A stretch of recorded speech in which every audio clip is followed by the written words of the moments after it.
renovação. É uma alegria que se renova toda quarta-feira, embora sejamos um grupo pequeno, né? Mas esse hábito, essa ambiência que a espiritualidade nos propicia nesse instante, nos aproxima, embora nos desconheçamos pessoalmente, mas fazemos parte de uma comunidade, né? De um grupo que já se sente fraternalmente ligado. Daí essa alegria de revê-los uma vez mais. Sejam todos bem-vindos. Nós vamos dar alguns avisos, inicialmente, lembrando das atividades da casa. A nossa SER tem às terças-feiras o grupo Caritas, que às 14 horas, senhoras se reúnem aqui para, além do estudo do Evangelho, num determinado momento, também um trabalho de confecção de enxovais para recém-nascidos, que são distribuídos às mães carentes. Faz alguns anos já que essa atividade vem sendo feita. Ainda às terças-feiras, mais às 19h45, nós temos um grupo do ESD, Estudo Sistematizado da Doutrina Espírita, Fundamental 2, às 19h45 aqui na SER. Às quartas-feiras, além dessa palestra, que é desde o início da casa há mais de 40 anos, também temos grupos do ESD. ESD, a gente costuma chamar pela sigla, mas quero lembrá-los mais uma vez que é Estudo Sistematizado da Doutrina Espírita. Temos então um grupo fundamental, numa sala que fica ao lado da biblioteca. Depois tem o EDB também, um grupo um pouco mais avançado, a partir das 19h45, lá na Casa da Frente. A Casa da Frente é como se chama aquela casa de madeira lá à entrada do nosso terreno. Estudos diversos à luz do Espiritismo, a partir das 19h45, que é uma adaptação aos estudos mais avançados sobre a doutrina espírita. Após a palestra, nós temos o trabalho de passes e também, sempre disponibilizado em caso de necessidade, uma equipe para fazer o diálogo fraterno. Aquelas pessoas que eventualmente tenham um problema maior, uma questão que queiram fazer a alguém da casa, podem se prontificar, podem nos procurar, qualquer um dos trabalhadores, que será encaminhado então para ser atendido. Queremos lembrar que no dia 17 de maio, tem tempo, mas é bom programar, nós vamos ter uma oficina sobre a aplicação metodológica do ESD. Aplicação do método, como se desenvolve o método desses estudos sistematizados da doutrina espírita. A diretoria da assistência social da SER colocou cartazes sobre o grupo Amigos da Comunidade.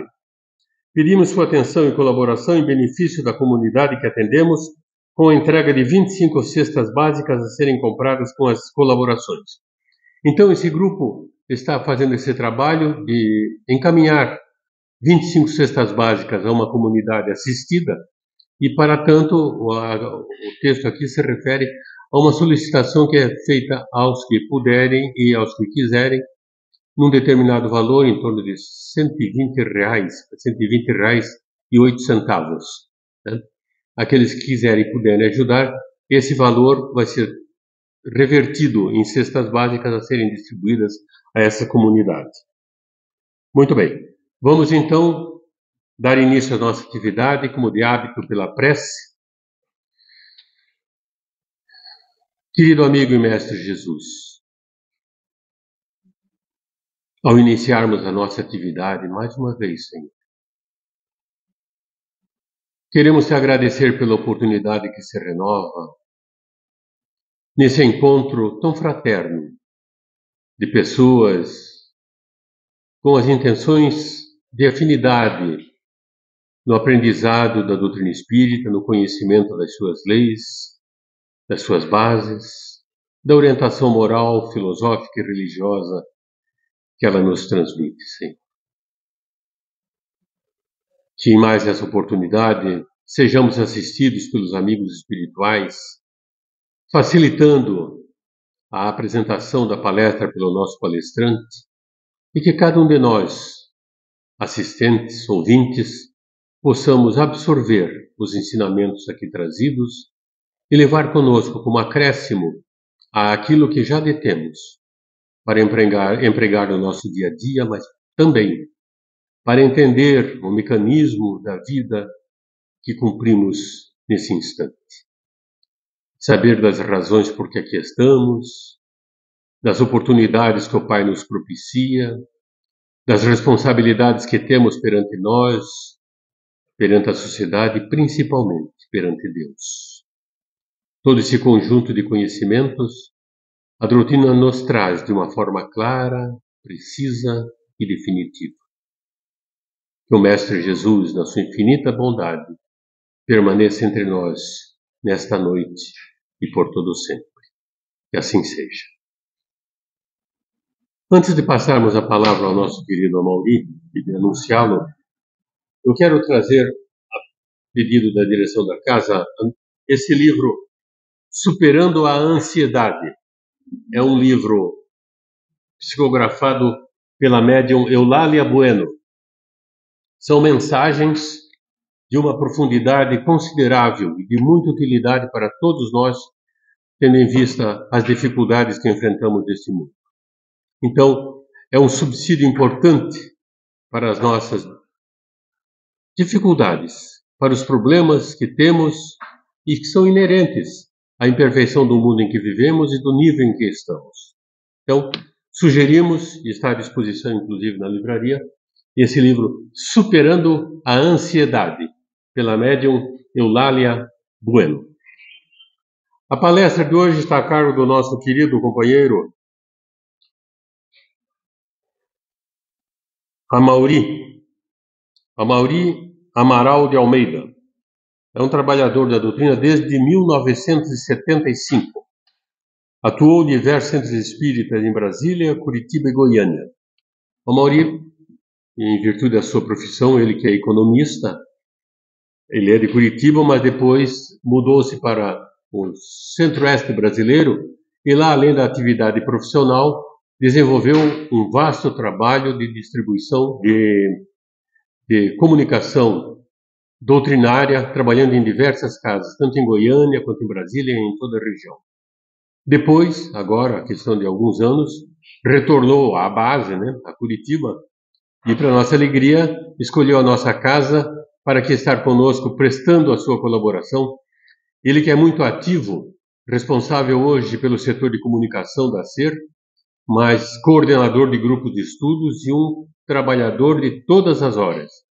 Tudo o que precisa ser feito, podemos convocar o Amaury, que ele está sempre à disposição para prestar a sua colaboração em benefício da SER. Esse grande trabalhador é que nos dá a alegria desse encontro dessa noite com a palestra que se propõe a fazer a partir de agora. Amaury de Almeida.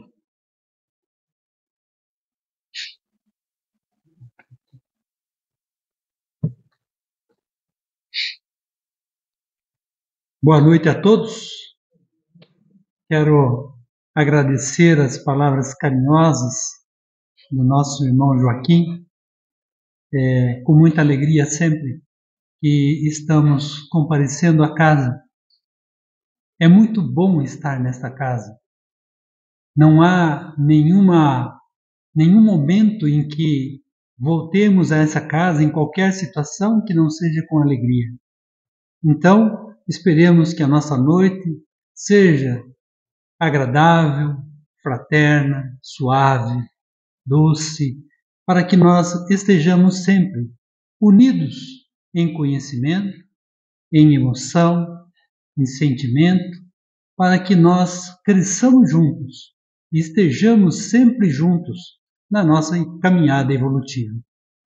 Muito bem, o nosso trabalho hoje está voltado para um tema bastante difícil, mas dependendo do caso, bastante fácil. Nós falaremos hoje sobre desprendimento material e espiritismo, Então, o que nós pretendemos hoje é discorrer rapidamente, porque é um tema vasto, sobre quanto somos apegados a aquilo que nos rodeia, porque muitas vezes nós caminhamos numa direção em que estamos profundamente apegados à matéria, às pessoas, ao dinheiro, aos bens, enfim, toda a ordem de recursos que nos chegam para que nós possamos viabilizar a nossa vida material. Entretanto, tudo isso pode ter consequência no sentido de como será no devir, mais para frente, a nossa situação espiritual. Temos um pressuposto nesta noite, que é um pressuposto espírita, de que nós estamos nesta existência carnal com o objetivo de crescermos espiritualmente, por mais milimétrico que seja este crescimento. Né? Então, não há encarnação que pelo menos estacionemos. Existe sempre encarnação que nós, pelo menos um pouquinho, a gente cresce. Né? E isso de acordo com a nossa disposição de mudança. Porque também é um pressuposto, quando reencarnamos, que haverá uma vontade de mudança. Vontade em Espiritismo é uma palavra muito importante, porque sem a vontade teremos muita dificuldade em concretizar os nossos objetivos reencarnatórios. Gostaria de saber se tem pessoas que chegam pela primeira vez na casa. Não? Ótimo, muito bem. Isso porque, se eu utilizar terminologia muito complicada, daí eu explico. Né? Se alguém disser o que é reencarnatório, pode perguntar. A gente explica. Tá? Então, estamos de acordo? Sim? Ok. Né? Então, quando nós temos um propósito reencarnatório, nós estamos numa caminhada muito mais de desapegar do que apegar. Muito mais de aprender do que não querer aprender. Muito mais transformar a nós mesmos do que nos cristalizarmos nas nossas posições, quaisquer que sejam elas. Isso porque, muitas vezes, nós encerramos determinados entendimentos, determinadas conversas, comportamentos, porque acabamos, por exemplo, na minha idade, já sou velho o suficiente, não quero saber disso. Isso é grave, porque demonstra a indisposição de mudança. Né? Então, mudemos. Mas vamos pegar alguns momentos ou alguns exemplos de mudança para ilustrar aquilo que nós queremos chegar até o final desta conversa. Inicialmente, vamos conversar um pouquinho sobre o óbolo da viúva. Uma senhora, Jesus estava numa praça a observar todos aqueles que estavam passando por essa praça e principalmente no que se refere às doações às pessoas necessitadas, num recipiente, num repositório que se chamava gasofilácio. Né? Um nome estranho, difícil, mas era o nome da época. Né? E os homens de muitas posses demonstravam com toda a ênfase a entrega de somas altíssimas no gasofilácio, como quem diz, vejam, eu entreguei altas somas, né? Como eu sou caridoso. E assim, um após outro, começaram a oferecer os recursos financeiros possíveis para eles e, repentinamente, surge uma senhora, uma viúva, que lançou 2 pequenas moedas que importavam, no dinheiro de hoje, R$1. Estou lendo, tá, pessoal?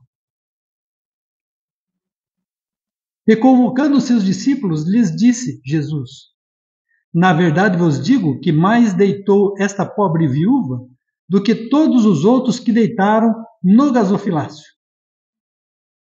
Porque todos os outros deitaram do que tinham de sua abundância. Porém, esta deitou de sua mesma indulgência tudo o que tinha, tudo o que lhe restava para seu sustento. Este relato está tanto em Marcos quanto em Lucas. Marcos, capítulo 12, versículos 41 a 44, e Lucas, 21, capítulo 1, versículo 4. Muito bem. Então, quando nós vemos uma senhora humilde, deixando de comer em casa para depositar o que iria faltar para dentro de casa, para poder ajudar naquela contribuição. Quando nós observamos um comportamento desses, por mais evoluídos que nós sejamos hoje, nós nos perguntamos, isso não é uma pergunta para a plateia, é uma pergunta de cada um de nós para nós. Eu deixaria de comer em casa para ajudar alguém jogado na sarjeta? Eu deixaria de ter a roupa que eu estou vestindo, tiraria essa camisa e entregaria, passaria frio para poder entregar a uma pessoa que diga: moço, me ajuda, estou com fome, estou com frio. Então, por mais evoluído que seja o nosso processo de conhecimento, o nosso processo educacional, cultural, moral, teríamos dificuldades de copiar o comportamento daquela senhora. E quando nós falamos em desprendimento, tem tudo a ver. Tem absolutamente tudo a ver. Porque ela não estava preocupada com ela. Ela estava preocupada em oferecer a possibilidade de tudo que ela tinha para poder contribuir. Então, começa daí o entendimento de desprender, de não se preocupar tanto consigo próprio, mas sim com o outro. Quando vemos os pássaros, achamos que os pássaros é uma brincadeira? Saem a trabalhar para ganhar dinheiro para comer? Ou Deus provê essa possibilidade a qualquer animal, não somente os pássaros? Né? Por mais predatório que seja, porque é um processo natural de sobrevivência. Né? Então, Deus não abandona seus filhos. E muitas vezes nós ficamos preocupados em amealhar recursos financeiros estrondosos para garantir qualquer outra coisa no futuro, que muitas vezes não necessitaremos. Muitas vezes nos defrontaremos com dificuldades desencarnados, dificuldades com filho, com viúva, em que vão disputar esse patrimônio. Vão brigar. Vão destruir a família, inclusive. Né? Tudo depende de como foi a educação, a conversa em família, claro. Né? Muito bem. Então, quando nós estamos falando em desprendimento, existe uma coisa muito importante que nós precisamos lembrar. Em que nós precisamos nos preservar da avareza. Tenho e não dou nada para ninguém. Tenho, já dei, essa pessoa nunca me agradeceu, então não dou para mais ninguém. Isso significa que estamos pedindo ou esperando um reconhecimento. E o princípio básico da caridade é não deixar que a mão esquerda saiba o que faz a direita. Esquecemos esse princípio. Está lá no Evangelho. E a gente deixa de fazer. Se desampara, se desespera diante do comportamento ou a falta de comportamento do outro. Então, estar se preservando da avareza é algo muito importante. Lembram da história do Scrooge? Tem a história do Scrooge que fala da noite de Natal, em que ele era um avaro, um avarento. Mas que, com as mensagens de Deus, de Jesus, começa a perceber que nada daquilo era importante, que o importante eram as pessoas, que o amavam profundamente e que ele nunca deu qualquer importância. Mas que com experiências verossímeis, ele acaba percebendo o amor, a doçura, a gratidão, a alegria. Porque muitas vezes eu falo em alegria, inclusive, porque muitas vezes a gente não considera a alegria como um fator preponderante de comportamento no nosso dia a dia. Né? E aí a gente conta quantas vezes a gente sorriu durante o dia. Né? Eu sorri 2 vezes. Eu sorri 3 vezes, 5 vezes. Né? Eu dei um abraço a uma pessoa, um abraço por dia. E qual é a regra? 12 abraços por dia. Já demos 12 abraços hoje? Sim. Ao pessoal que está no YouTube vendo essa palestra, uma parte da plateia disse que sim. Né? Então, por quê? Porque há uma troca de energias espirituais, de fluidos espirituais, quando abraçamos. E aí a gente começa a sorrir. Porque esse é um efeito de amor. Quando nós lembramos de avareza, não podemos deixar de conversar sobre a história de Zaqueu, um cobrador de impostos, pequenininho, baixinho, que queria a todo custo ver Jesus e não conseguia por causa da altura dele.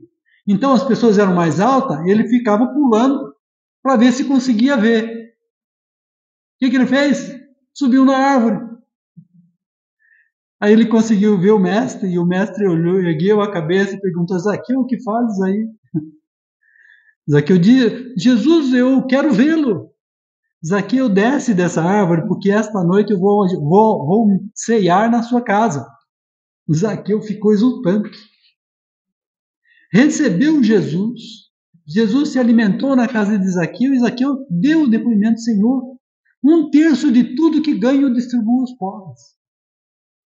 Aí Jesus diz: a glória e as bênçãos do céu recaem sobre essa casa.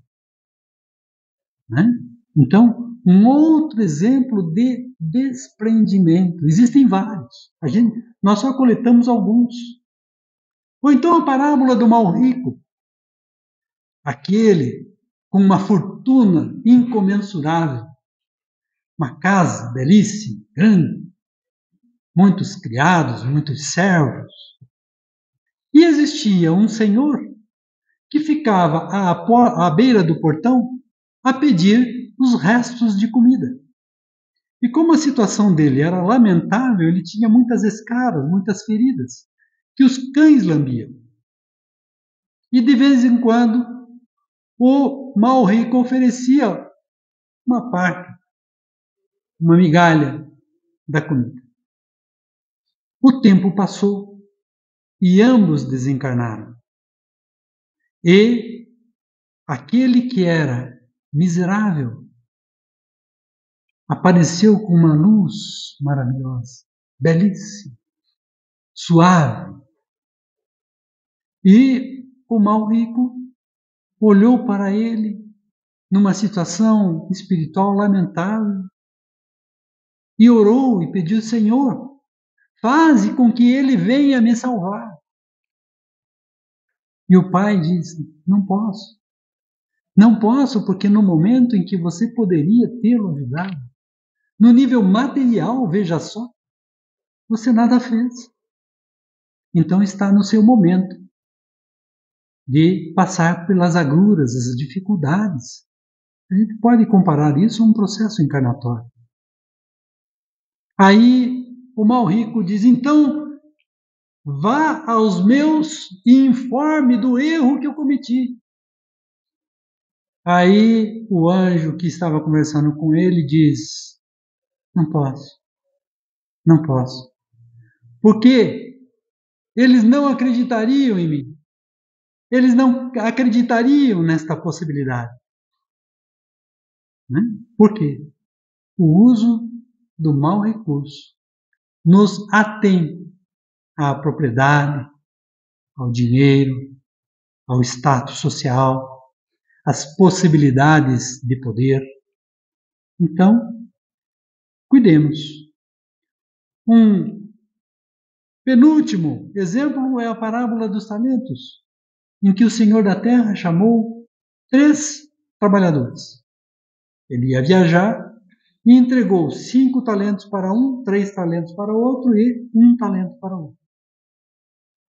Aí, o Senhor viajou, o primeiro, quando o Senhor da Terra voltou, ele entregou o dobro. O segundo entregou mais 1 ou 2 moedas. E o terceiro entregou a mesma moeda. Não fez um mínimo de esforço de trabalho para poder frutificar aquilo que foi entregue em confiança a ele.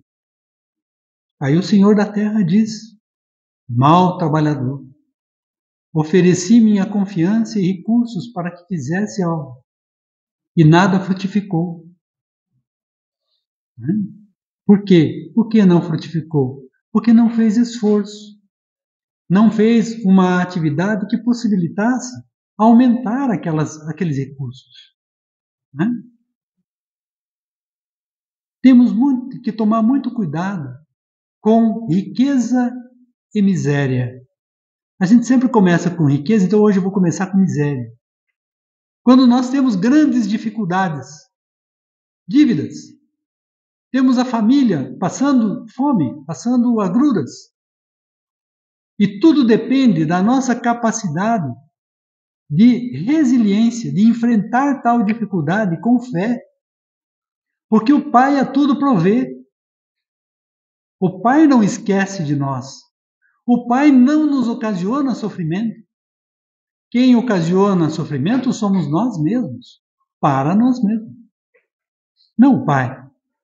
E Ele está sempre na expectativa de que nós queiramos mudar, que nós mudemos o nosso comportamento, mudemos as nossas atitudes, para que nós consigamos melhorar a nossa situação espiritual e, portanto, numa próxima encarnação, estar em situação um pouco melhor. Em que tudo aquilo em que nós tínhamos como provas e expiações podem ser superadas e nós podemos galgar outras situações no planeta encarnado. Tudo depende de nós. O nosso futuro está em nossas mãos. E eu não estou falando do futuro de 20 ou 30 anos, eu estou falando do futuro espiritual. Porque quando nós estamos conversando aqui com encarnados e milhares de desencarnados, nós estamos conversando sobre história espiritual. Qual é a nossa história espiritual? Quais são as questões que nós precisamos resolver na presente encarnação? E eu tenho um macete. Querem saber qual? O pessoal lá do YouTube também quer? Eu tenho que conversar com esse pessoal que às vezes a gente esquece. O macete é que sempre que uma situação se repete várias vezes ao longo de nossa vida, é esta situação que define um dos aspectos mais importantes da nossa encarnação. A raiva, o ciúme, o orgulho, a vaidade, o dinheiro, o poder, o mando. O poder e o mando são diferentes. Poder é poder estar supervisionando determinada situação. O mando é quando nós temos condições de definir, designar que o outro faça ou não determinada coisa. Tomara que todas boas, mas também podemos definir que faça coisas más. E essa é uma grande responsabilidade. Né?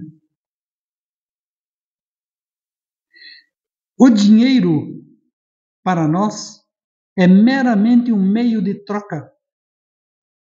O dinheiro não é um fim. O dinheiro não é o objetivo. Ele é meramente um meio. Até o nosso Banco Central chama dinheiro de meio circulante. Não é nem dinheiro, é meio circulante, porque é meio. Ele é intermediário para conseguirmos determinadas coisas. Nós precisamos definir a distinção entre instrumento e destino. Separar instrumento de tarefa. Instrumento é algo que nos ajuda a realizar a tarefa. É algo que viabiliza realizarmos determinada tarefa. E a tarefa? É o algo a fazer. Qual é a nossa tarefa em família? Sermos fiel ao nosso companheiro, à nossa companheira, educarmos nossos filhos, sermos pessoas probas, sermos honestos, trabalhadores, estudantes. Várias pessoas nas outras salas, como nós aqui, estudando. Nós também estamos estudando. E outras pessoas também estudando lá, que o Joaquim, inclusive, já mencionou. Né? Então, a nossa função é ter o que fazer. O que eu tenho que fazer no meu trabalho? Muitas vezes nós somos rebeldes em nosso trabalho, porque não somos nós que estamos determinando. E aí nos revoltamos com o chefe, com o patrão, com o dono, quem quer que seja. E isso é um indicativo fortíssimo de orgulho. E quando nós temos o orgulho exacerbado, isso significa que somos profundamente apegados às coisas materiais, apegados às pessoas, ao status, que de nada vale. Não significa. Então, tomemos cuidado. Separar veículo de destino. O que é veículo para nós espíritas? É o corpo físico. É o que viabiliza as experiências. Boas e más, dificuldades e facilidades, alegrias e dores. E é para isso que nós estamos aqui. Este é o objetivo. Ah, você não está sendo muito radical? Não, porque simplesmente este planeta é um planeta de provas e expiações. Não é para nós sermos felizes ainda, mas nós estamos na caminhada. Imaginem que para chegarmos onde estamos hoje, levamos 1,5 bilhão de anos. Desde a nossa criação até hoje. 1,5 bilhão de anos. Então nós já tivemos aquisições, concorda? Mas ainda falta um trecho. Falta uma outra parte que nós precisamos caminhar. Alguns companheiros são mais rápidos, e nós, alguns outros companheiros são mais devagar. Então, a nossa caminhada é uma caminhada que testa, que verifica a todo momento se estamos prontos. O importante é identificarmos se naquela situação, naquele momento, qualquer que seja, fomos aprovados ou reprovados e avaliarmos isso para nós mesmos, não pelos outros. Não interessa o que o outro pensa. E de mim para mim, passei ou reprovei. E somos nós que vamos ver isso, não é o outro. Né? Então nós precisamos ter o senso de percepção das experiências que temos e a possibilidade que temos de transformar, virar a chave. Quando é que nós viramos a chave? Quando que Chico Xavier virou a chave? Quando que Divaldo virou a chave? Quando que Leonardo da Vinci virou a chave? Quando? Quando Madre Teresa de Calcutá virou a chave? Pessoas profundamente desprendidas. Não havia presa Eles não estavam presos à matéria ou às pessoas.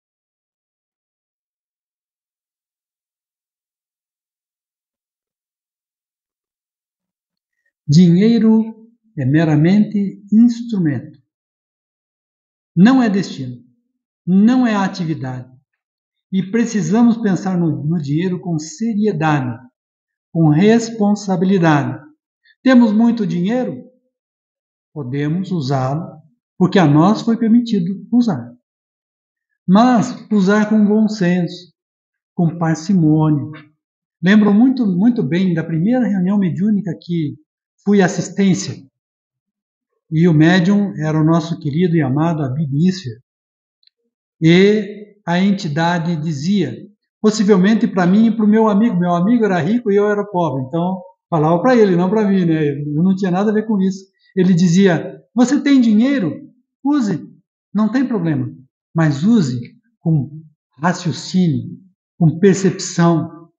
Não use no modo da emoção, do sentimento, em que a gente pode resvalar pelas teias da fortuna desregrada, do emprego do dinheiro somente no benefício próprio. Ah, me explica tudo isso. Posso explicar. Se nós temos possibilidades, digamos, tenhamos imóveis, vamos deixar trancado, fechado, para o nosso prazer, ou vamos vender ou alugar? O que nós vamos fazer com isso? Entende? Então, como estamos utilizando as possibilidades que nos chegam? Como estamos viabilizando aquilo que nos foi oferecido? Ter dinheiro não é suficiente. Ter dinheiro não compra educação, não compra cultura, não compra entendimento, não compra bem viver. Dinheiro não compra isso. O que compra é a nossa vontade de transformação moral. A primeira grande observação que Kardec fala, que os espíritos nos orientam, é: o bom espírita é aquele que busca incessantemente a sua transformação moral. Este é o objetivo. O corpo físico, portanto, é instrumento para amar, para que possa realizar coisas, cumprir o seu objetivo encarnatório. Quando dizemos objetivo encarnatório, quer dizer que nós tomamos uma decisão antes de encarnar de fazer determinadas coisas. Tem companheiros que comparecem à casa no nível espiritual e dizem: não quero reencarnar. Não quero porque vou perder um pé, um braço. Não quero. Ou então aquele que chega e diz: mas eu sou um homem poderoso, cheio do dinheiro, olha aqui sacos e sacos de... Tá aqui. Sacos e sacos de dinheiro. Eu pago a minha possibilidade de ascensão espiritual. E o que a gente diz? Infelizmente, não conseguimos atender por essa via. Tudo depende do aprendizado. Tudo depende da vontade de mudar. Né? Então, os companheiros, muitas vezes, encarnados ou desencarnados, não atinam, não dá o clique, não dá a virada mental para entender a importância da presente encarnação. Querem ver? Na presente encarnação temos uma configuração familiar. Dentro de quanto tempo voltaremos a ter a mesma configuração familiar no sentido reencarnatório da palavra? 50 anos? 100 anos? 200 anos? 300 anos? Não sei. Já me arrisquei a fazer umas contas, porque economista é louco para fazer conta, né, Joaquim? Mas não dá para saber. Tem algumas pessoas que reencarnam imediatamente, quase. Por situações, imperativos que não sabemos avaliar neste momento. Não é? Então, quando nós estamos no propósito do reencarne, nós fazemos uma lista de propósitos. Então, vou fazer isso, vou fazer isso, vou fazer isso, isso. Está comprometido? Estou comprometido. Vamos embora? Vamos embora. Reencarna. Pouquíssimos de nós conseguimos 90%, 80%, 60%, 40% do que nos propomos. Pouquíssimos. Em relação ao nosso propósito encarnatório. Então, cuidemos, observemos, fazemos meditação, fazemos reflexão, fazemos a leitura do Evangelho vagarosamente, palavra por palavra, para saber o que é que está escrito lá e que faça sentido para nós? Ou a gente lê cursivamente? E o aprendizado? E a reflexão? E o entendimento do que é que aquilo significa para nós? E quando nós estamos à busca, por exemplo, superando a ansiedade, quem de nós não é ansioso?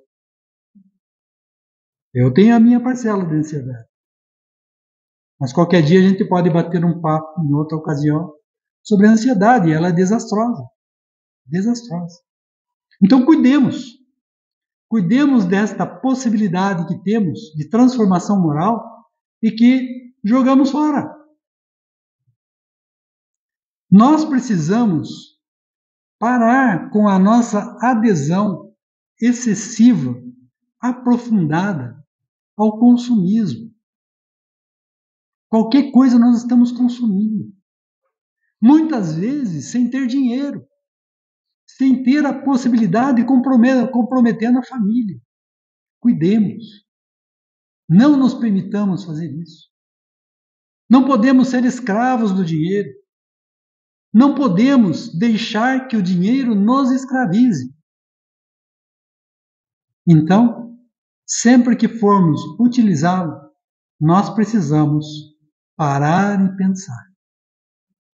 É um imperativo a boa formação do caráter dos jovens. Trabalhei por muitos anos numa grande corporação nacional, em que todos os dias, como financista, pensávamos como faço para desenvolver estratégias para ensinar crianças a ter conta e gastar o dinheiro que tem. Crianças. E nós vemos hoje muitos jovens que pensam muito mais em dinheiro do que qualquer coisa, muito mais em consumir do que qualquer coisa, muito mais em ter o tênis de marca, camisa de marca, a viagem maravilhosa. E às vezes os pais não têm suporte financeiro para isso, mas fazem um sacrifício para poder permitir ao filho ou à filha. Então nós precisamos tomar cuidado dos nossos jovens. Urge conscientizá-los a usar com responsabilidade tudo o que possuírem, inclusive o dinheiro. Então, é uma responsabilidade de nós, pais. Aí você pode me perguntar, mas me diga, lá no plano espiritual tem dinheiro? Tem, sim, senhor. Sabiam? Tem, e chama-se bônus hora. O bônus hora é uma ficha de serviço individual, funcionando como valor aquisitivo. Dá para comprar com o bônus hora. Todas as pessoas que estão no plano espiritual têm a manutenção pessoal garantida. Casa, comida, vestimento. Tem. Mais detalhes para isso, o capítulo 22 de Nosso Lar, do Espírito André Luiz. Né? Então, há possibilidade. Quer os espíritos trabalhem ou não, todos têm direito a moradia e alimentação no plano espiritual. E lá em Nosso Lar vamos ver algumas dissensões a respeito desse assunto. Sugiro que leiam.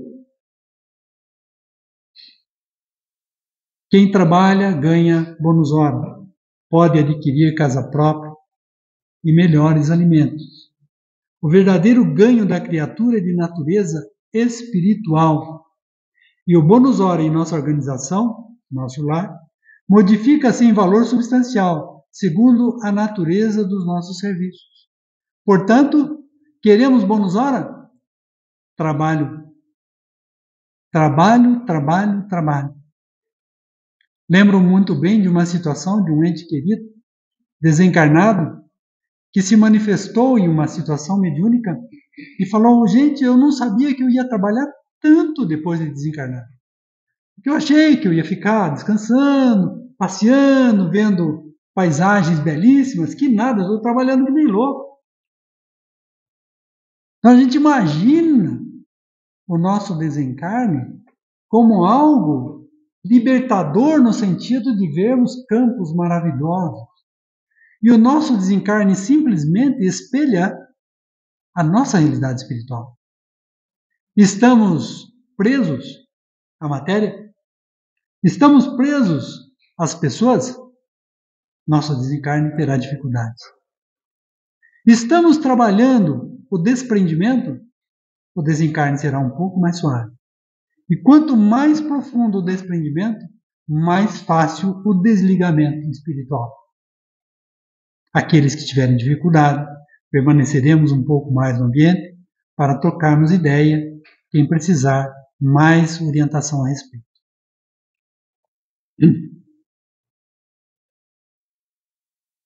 Dinheiro e atitude. O dinheiro é um perigoso tirano de quem o escraviza. Quando o encarceramos, ele nos encarcera. Ele deforma os corações que os segregam ao vício. Cuidemos dos vícios, porque o menor deles é o vício do cigarro e da bebida. Mas vício do caráter, vício do egoísmo, do orgulho, da insensatez, da raiva, da ira, são vícios muito perigosos. Porque são vícios que vibram no plano espiritual. E como nós temos uma relação eletromagnética com o plano espiritual e entre nós, tudo isso acontece ao mesmo tempo. E nós acabamos interferindo no plano espiritual e ele em nós. E tudo aquilo que fizermos que não seja bom para nós ou bom para o outro, volta e fica naquela ressonância de vai e de volta. Então, precisamos vibrar no bem do outro.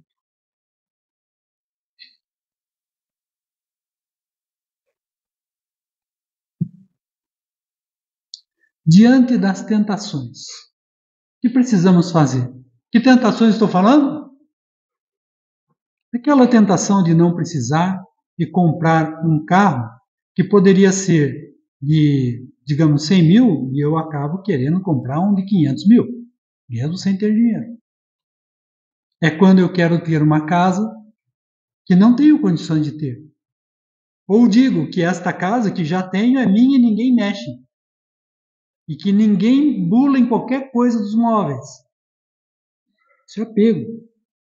Nós temos testemunhas no plano espiritual que falam da gravidade do apego às coisas. Porque nós impregnamos nossas energias nessas coisas. E aí começa um tormento difícil de ser retirado. Fazer preces frequentes. Não é somente fazer prece. É frequente.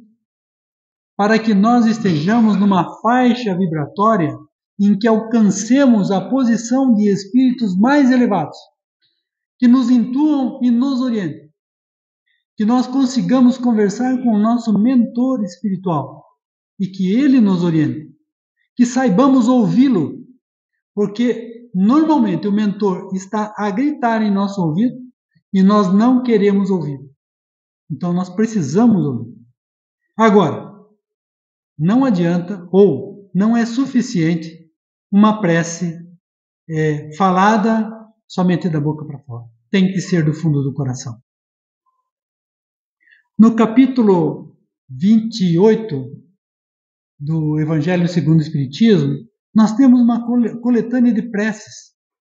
E numa parte, no item 18 e 19, tem prece por si mesmo, que tem a seguinte informação: para pedir força de resistir a uma tentação. Sugiro que quem não conhece este capítulo, o estude, não leia, estude, porque é um capítulo muito interessante. Dá orientações sobre a prece que muitas vezes nós passamos a encarnação inteira sem saber. Então sugiro que nós leiamos e pratiquemos a prece do fundo do coração, aquela prece silenciosa, carinhosa, amorosa, pedindo ao Pai, pedindo a Jesus o auxílio para que nós estejamos sempre no caminho reto, no caminho de amor, no caminho da caridade, do perdão, que tanto falta às pessoas. Né? Então, nós precisamos estar sempre envolvidos em prece, em estado de prece. Vai num lugar que percebe que tem dificuldade, faça uma prece antes de entrar nesse lugar. Está voltando para casa, está sobrecarregado com um monte de coisa difícil, faz uma prece antes de chegar em casa. Tem uma situação difícil, faça prece por aquela pessoa. Imagine aquela pessoa te abraçando. Imagine aquela pessoa sorrindo e olhando com amor, com benevolência para conosco. E depois, a partir de hoje, se puderem, me contem se funcionou. Eu tenho somente a agradecer o carinho que vocês ofereceram a mim. Nós utilizamos o Evangelho segundo o Espiritismo, no capítulo 13, que fala sobre dar o que a mão direita, a mão esquerda não sabe o que a mão direita fala. O capítulo 16, Deus e Mamon, né? Como é que nós trabalhamos a questão do dinheiro. E o capítulo 28, que fala das preces. Muito obrigado e que Jesus esteja sempre conosco. Boa noite.